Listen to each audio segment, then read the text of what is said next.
Well, sometimes I look back and I just wonder, what were we thinking? What was I thinking? We went for a long, long period of time with no resources. And when I mean no resources, I mean no resources. People told us we were crazy to go all in. Is this really going to work? I think some of the most beautiful things can emerge through trial and through difficult times. I had been a physician for a long period of time, and I'd had a patient who came to see me, and they would ask me, Dr. Hill, what do you think about the essential oils? And I made the mistake one time of saying, I think that's one of the craziest things I've ever heard. She looked me right in the eye and she said, I am so disappointed to hear that, because that's done more for me than you or any of your colleagues or anyone has ever done for me. And it intrigued me. And over time, I became more intrigued. I became involved with essential oils. And now for the last several decades, this is all that I have focused on and all that I have done. I remember when I first came into the essential oil industry, I thought they were voodoo oils. I thought they were really, really strange. It wasn't long before I started using oils on my kids, and I was amazed at what I was able to do and how it empowered me as a mom to take charge of my family's healthcare. So I was a huge skeptic. Parents were educators. My father was a professor of physics. So I just wasn't raised with anything but allopathic Western medicine. I learned over the years how effective they were and can be, especially if they're pure. When you make a claim that your product is 100% pure and you don't know that it's 100% pure, that's an integrity problem. I sort of made this conscientious decision. You have to, as a human, recognize that you have an obligation to help and to serve other people. After working 10 years in the essential oil industry, I found myself leaving for integrity purposes, because I knew that essential oils had to be pure. The desire of my heart was just to go home and raise my children. I've tried all the essential oils out there. There's nothing that meets the quality standards our family needs to use for our health care. And it was in that moment that I knew, stop thinking with your head and start thinking with your heart. It all came together, and I had such a grand vision of going out and finding the world's most pure, most potent essential oils and educating mothers like me how to take charge of their health care. So it was in that moment, before fear took over, that I picked up the phone and I called Dave. And Emily Wright called me at the time and just said, what if we could go out and source the most pure essential oils on the planet and bring them to the world in a mainstream fashion? And he got really emotional. And Dave doesn't get emotional. And actually it was that right then and there. That was the genesis for me. And I just kind of felt strongly like, yeah, we're going to start a company.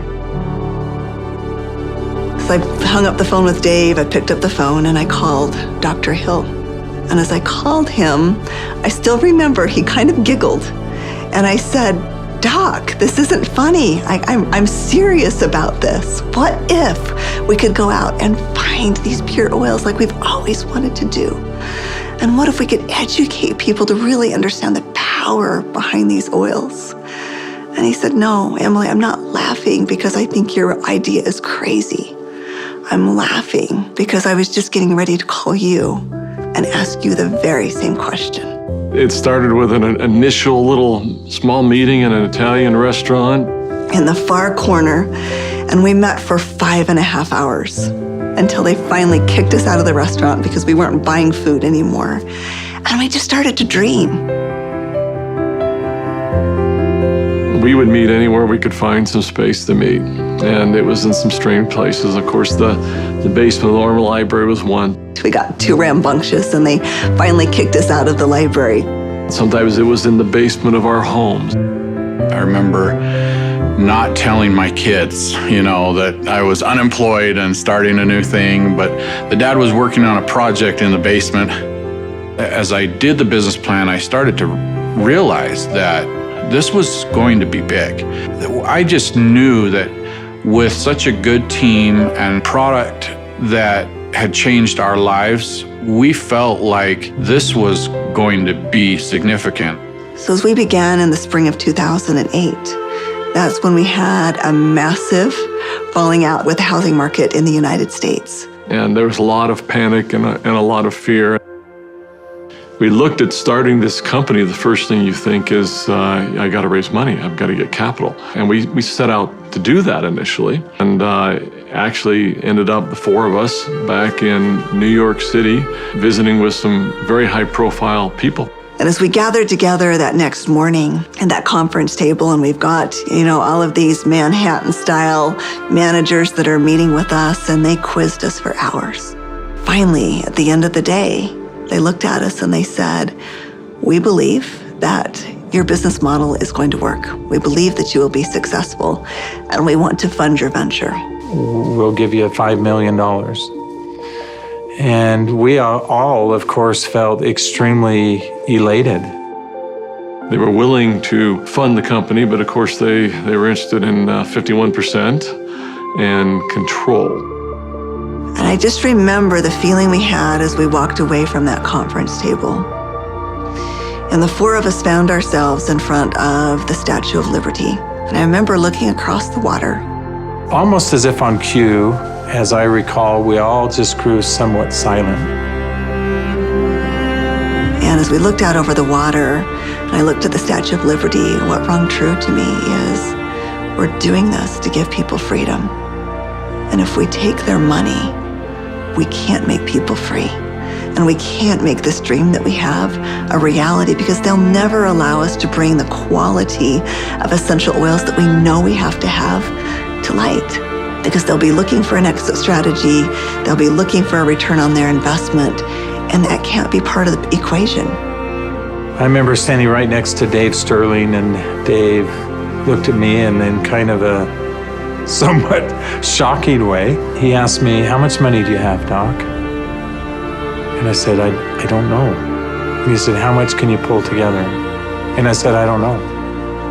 And he asked each one of us in succession, and before we left the park that afternoon, we had made the decision that we were unable to take any resources from anybody, and instead, we would all leverage everything we have.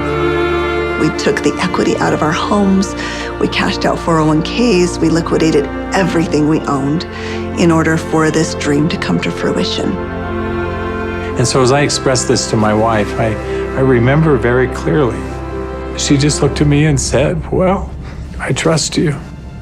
You'll take care of us, and we'll be fine." And we had family members even come to us to say, "You're foolish.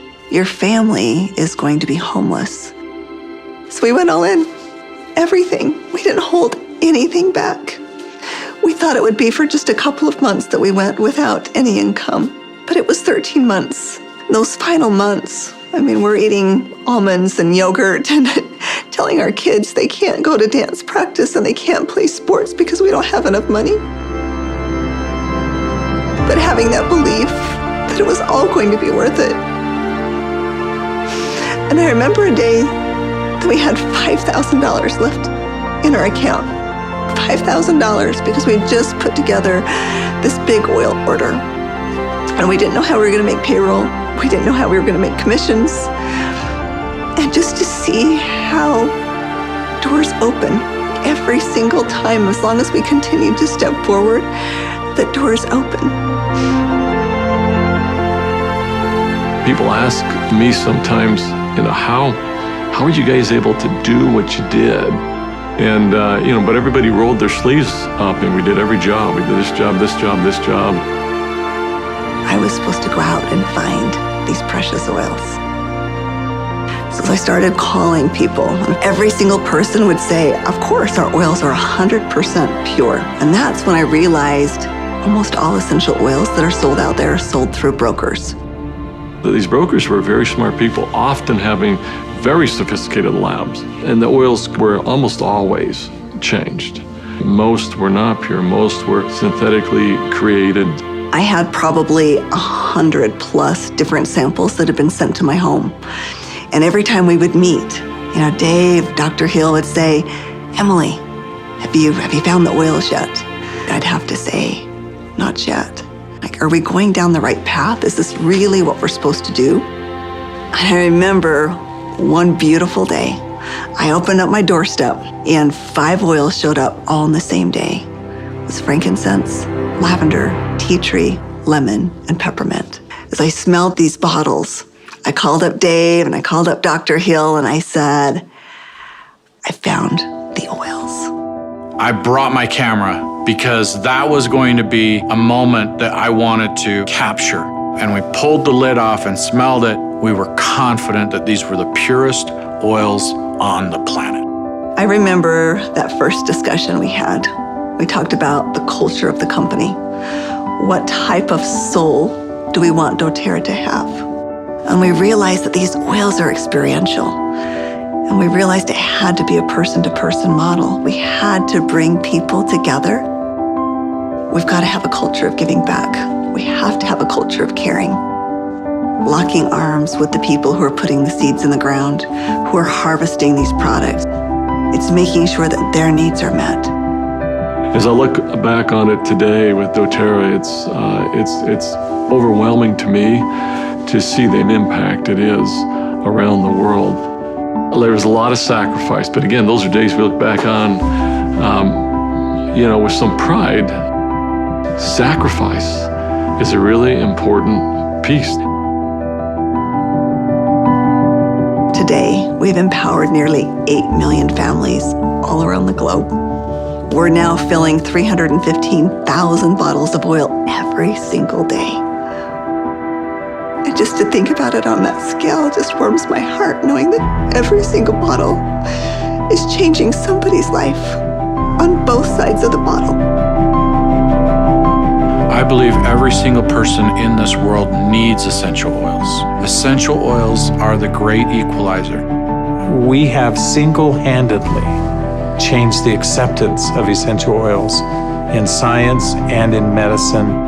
We are so committed to this work. We are so humbled to be stewards of what nature has created so perfectly for us. And we're so grateful for all of our amazing employees, for all of our amazing wellness advocates, for all of our amazing customers all around the world.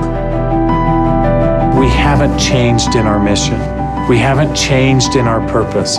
We're still true to those things that very early on were important. If doing the right thing was important then, doing the right thing is important now. If helping and giving service to other people was important then, it's important now. If sourcing oils differently and doing what had not been done before was important then, it's important now. We feel like, as crazy as it sounds, we're still just beginning.